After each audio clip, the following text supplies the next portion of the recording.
Hai guys, kembali lagi di MVT21. So, di video kali ini kita akan membahas film yang berjudul The Golden Monk. Film ini dirilis pada tahun 2017 dari Cina. Nih, jarang-jarang banget aku ngebahas film dari Cina. Film ini menceritakan tentang perjuangan dua dewa yang dihukum dan dibuang ke dunia.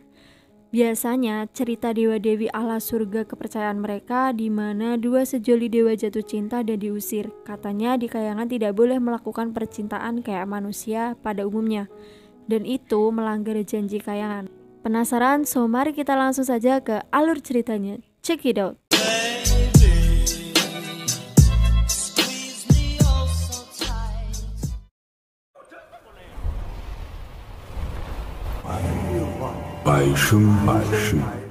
Film diawali dengan diperlihatkan sebuah wilayah kerajaan, di mana di wilayah kerajaan tersebut sering banget terjadi kekacauan karena munculnya siluman dan iblis. Para penangkap siluman pun diundang ke rumah seorang saudagar kaya raya untuk membasmi siluman-siluman tersebut. Kemudian terlihat dua wanita yang menawarkan diri untuk menangkap siluman tanpa imbalan sepeser pun. Kedua wanita itu bernama Yer dan Yuan. Tak hanya mereka, seorang biksu bernama Butong dari kuil juga dikirim untuk menangkap siluman tersebut. Tak lama kemudian, siluman itu pun keluar dari bawah tanah. Siluman itu pun mengamuk dan menghancurkan sekitarnya. Butong terlihat naik ke punggung siluman itu untuk mengendalikannya.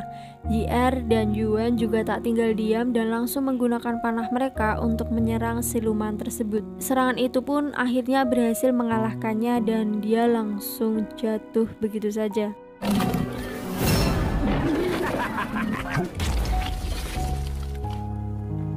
Setelah itu, ia pun naik ke punggung siluman dan mengambil kerangka tulang dari kepalanya. Kemudian, Yi-Er dan Yuan pun pergi dengan membawa tulang tersebut. Ternyata tulang itu digunakan sebagai bahan untuk membuat sebuah mesin waktu.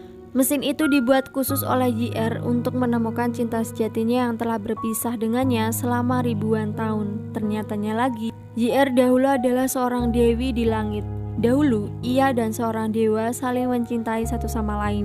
Seperti yang sudah Mimin katakan di awal, di kayangan, dewa-dewi tidak boleh saling jatuh cinta. Hingga akhirnya keduanya pun dihukum dan dibuang ke dunia. Sebelumnya, mereka diminta untuk meminum air pelupa cinta agar mereka saling melupakan satu sama lain. Tapi, Yi-Er memilih untuk tidak meminum air tersebut, sehingga ia sampai sekarang masih bisa mengingat semuanya dan bertekad untuk menemukan cinta sejatinya itu, meskipun dia sudah turun di dunia. Yi-Er telah mencari cintanya itu selama ratusan tahun, namun sampai sekarang tak kunjung mendapatkan hasil apapun. Dari kitab kuno yang ia baca, ia menemukan sebuah petunjuk tentang mesin waktu yang bisa membantunya. Oleh sebab itulah, ia akhirnya menjadi seorang pemburu siluman untuk mengumpulkan semua bahan yang ia butuhkan. Saat ini, Yi-Er tinggal menemukan satu bahan lainnya dari siluman untuk mengaktifkan mesin waktu tersebut. Di tempat lainnya, kita akan melihat Butong yang sedang makan di depan sebuah tempat hiburan. Di sana, ia bertemu dengan seorang lelaki yang berdandan seperti wanita. Diketahui, lelaki itu bekerja dengan mencari pelanggan untuk istrinya yang bekerja sebagai wanita penghibur di tempat hiburan, mungkin semacam PSK. Tiba-tiba ada seorang pelanggan mengamuk karena istrinya bapak ini gak bisa memuaskan pelanggan tersebut. Ia melempar istrinya sampai terluka cukup parah. Butong yang merasa kasihan akhirnya turun tangan. Dia pun menggunakan kemampuannya untuk memberikan sedikit pelajaran pada pelanggan tersebut. Jadi si Butong ini memiliki keunikan yang terletak di rambutnya, di mana rambutnya itu tak bisa dipotong dan memiliki akar yang sangat kuat.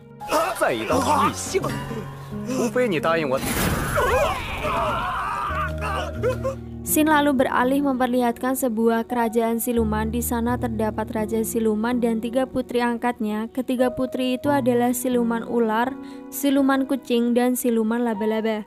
Ketiganya ternyata baru saja gagal dalam melakukan misi dari ayahnya, di mana raja siluman meminta mereka untuk memasukkan sebuah energi ke dalam tubuh sang kaisar. Namun ternyata mereka gagal. karena sang kaisar telah diberikan penjagaan khusus di dalam tubuhnya. Ternyata sang raja siluman telah menduga hal itu, oleh sebabnya mereka membutuhkan seseorang yang memiliki energi goib yang sangat kuat untuk melakukan misi sulit ini.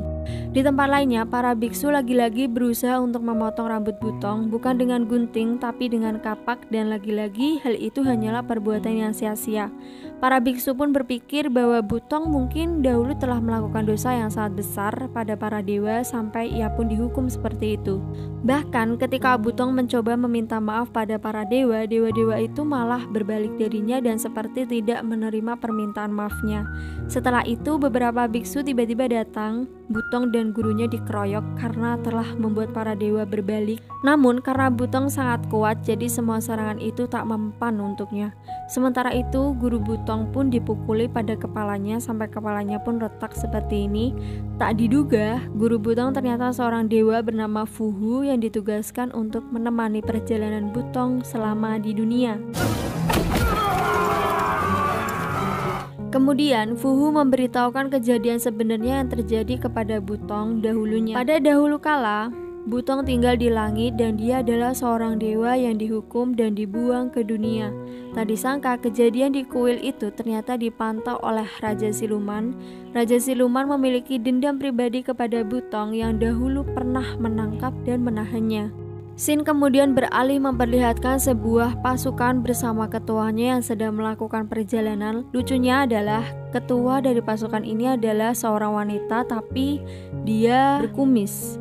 Di tengah perjalanan pasukan itu pun bertemu dengan Butong. Baru saja ngomong-ngomong sebentar, sebuah siluman raksasa bermata satu dan berwarna hijau tiba-tiba datang menghampiri mereka. Beberapa pasukan dimakan dan dibunuh oleh siluman itu.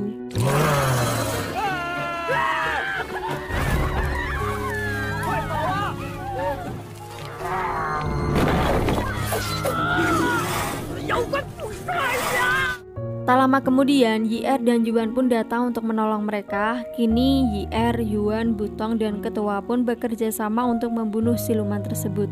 Karena siluman itu tak mempan dengan panah biasa, akhirnya mereka pun membuat panah raksasa dengan menggunakan Butong sebagai busurnya. Karena rambut Butong sangat kaku dan tajam, jadi mereka yakin bisa mengalahkan siluman itu dengan menggunakan Butong. Alhasil, serangan mereka itu pun berhasil menumbangkan raksasa tersebut.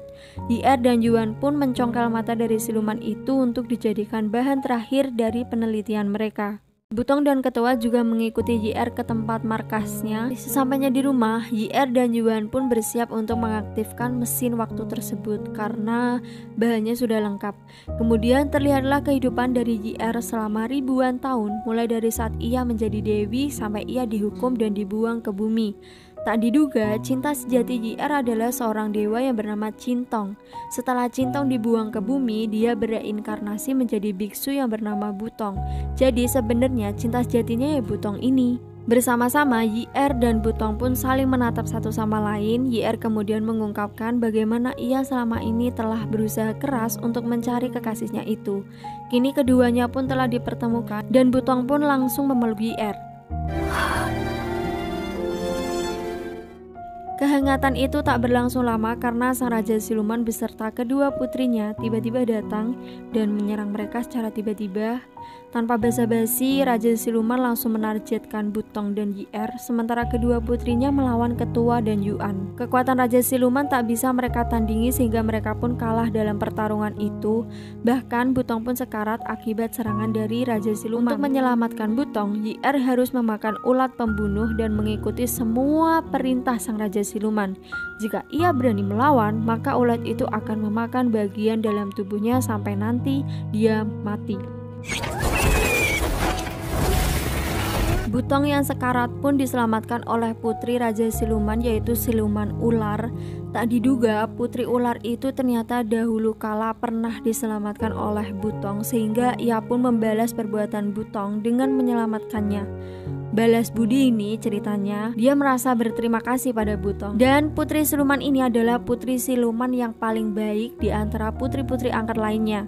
Kemudian untuk mendapatkan kekuatannya kembali, Butong harus mendapatkan 3 hal, yaitu air mata orang jahat, harga diri orang miskin, dan nafas terakhir orang yang jatuh cinta. Ketiga hal ini akan memulihkan kembali kekuatan dewa milik Butong dan Fuhu. Singkat cerita, Butong pun pergi ke tempat hiburan. Ia lagi-lagi bertemu dengan lelaki berpakaian wanita waktu itu. Butong pun meminta harga diri lelaki tersebut untuk diutarakan. Cielah. Namun lelaki itu berkata bahwa seseorang sepertinya tak memiliki harga diri lagi. Udah gak perlu lagi deh harga diri, begitu katanya. Karena dia butuh uang untuk membiayai anak-anaknya sekolah. Sampai secara tiba-tiba lelaki jahat sebelumnya juga datang kembali.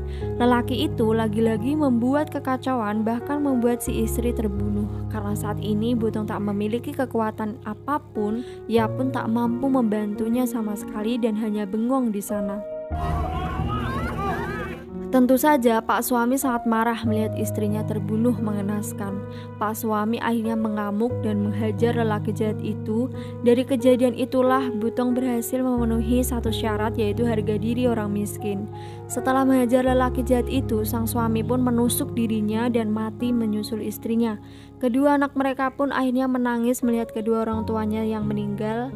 Hal itu pun membuat lelaki jahat itu merasa sangat bersalah pada anak-anak dan akhirnya ia pun menangis menyesali perbuatannya dan berjanji akan merawat anak-anak itu. Kini syarat keduanya pun akhirnya terpenuhi dan menurutku kok gampang banget dapatnya satu momen dapat dua syarat. Jadi sekarang Butong tinggal membutuhkan satu syarat terakhir untuk mendapatkan kekuatannya kembali. Sementara itu, YR dikirim ke istana untuk mengirim energi jahat pada tubuh sang kaisar. Karena parasnya yang menawan, sang raja pun akhirnya jatuh hati pada YR dan rela melakukan apapun untuknya. Namun YR ternyata tak melakukan hal itu dan malah menyuruh sang kaisar untuk kabur karena saat ini seseorang sedang berniat jahat kepadanya.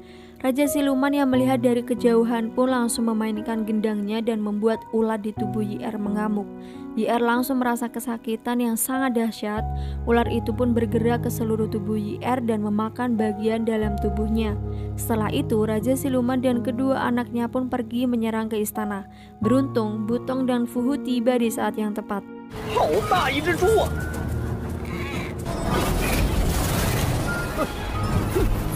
Tanpa basa-basi, Butong langsung menyerang siluman laba-laba dengan pedangnya dan membuatnya hancur berkeping-keping. Setelah itu, mereka pun keluar untuk melawan sang Raja Siluman. Raja Siluman pun menyerang YR sampai ia terpental jatuh dan Nas membuat YR yang sudah kesakitan karena ular, sekarang dia juga harus karat karena kebanting. Tak lama setelahnya, YR pun meninggal dunia. Pada momen ini, Butong pun mendapatkan syarat terakhirnya, yaitu nafas terakhir orang yang jatuh cinta. Kini lengkap sudah kan? Akhirnya Butong pun mendapatkan kekuatan sempurna karena telah berhasil memenuhi 3 syarat. Dengan kekuatannya itu, Butong pun mengamuk dan menyerang raja. Raja Siluman berubah menjadi naga raksasa, sementara Butong berubah menjadi naga emas raksasa. Keduanya pun akhirnya saling menyerang satu sama lain. Pertarungan kali ini ternyata cukup sengit, di mana keduanya memiliki kekuatan yang sama-sama kuatnya. Dan bersyukurillah dalam pertarungan itu Butong pun berhasil mengalahkan si Raja Siluman tersebut. Dan film diakhiri dengan datangnya Dewi yang akan membawa Butong kembali sebagai dewa karena dia kan udah memenuhi syarat. Namun Butong menolak, toh juga percuma, YR sudah meninggal dunia. Dan dia memilih untuk tinggal di dunia dan menolong banyak orang dari orang-orang jahat dan para siluman. Kemudian Dewi memberikan seekor burung yang merupakan jelmaan dari YR untuk menemani perjalanan Butong selama tinggal di dunia. Anyway, film pun tamat. Itulah alur cerita dari The Golden Monk yang berasal dari Cina. Semoga cukup menghibur dan bermanfaat untuk kalian. Jangan lupa like, comment, subscribe, dan sampai jumpa di video menarik selanjutnya. Bye-bye.